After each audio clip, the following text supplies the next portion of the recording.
for what I've now decided to dub my playlist as the hellscape commercial breaks that show up every 3 minutes to your Netflix show. Even though we're paying for premium, we're still getting ads. For this next ad from mine, we are actually going to kind of just do exactly what you are trying to create, which is we're going to just look at a soundtrack. And this comes from the soundtrack for Suspiria. This is Oh, baby, just wait. You're going to love it more. This is Goblin with their track Witch. This is from the Suspiria soundtrack, 1977. They are you familiar with Suspiria, the movie and all that stuff? Not the movie. I feel like I've heard the band Goblin before. Yeah, Goblin. So Goblin is a big, they've done a lot of soundtracks for Dario Argento, who did Suspiria as well as a bunch of other, I think in total they might have done like 4 to 6 soundtracks for him. Okay. How you feeling? Uneven. They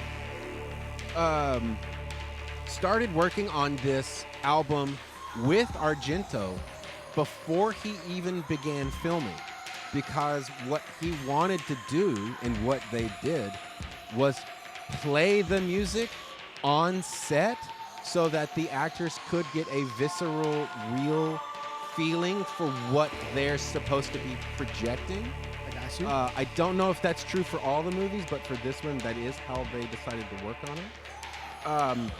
And also for this one, they chose to get a little bit outside of, because, you know, they kind of are like, I hate to use the word rock and roll band, but, you know, they use traditional rock and roll instruments, guitars and drums. Yeah. But for this release, they actually decided to go heavily on the fairly new Moog modular synthesizer station, like one of those big bad boys whose model number I'm forgetting. I think it's called like a Model 15 or something. They also used a Greek bouzouki, tabla drums, and also a callback to a previous episode with Bjork, how she created her own little instrument from one thing called a celesta, which is also what they used. And I don't know if it's... Dude, that piercing. No, that's... Yeah.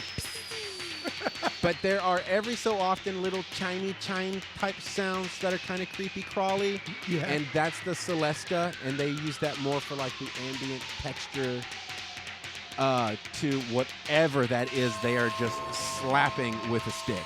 Yeah, Because they're it's beating the crap out of that. But yeah, Goblin is one of those really rad bands that's really worth a deep dive, because so much of their output is soundtrack for one of the spookiest directors in the marketplace at that time. And yeah, it's just high anxiety out the wazootie on this one for me. Yeah. And I think what kind of adds to it is its production value, which is pretty thin.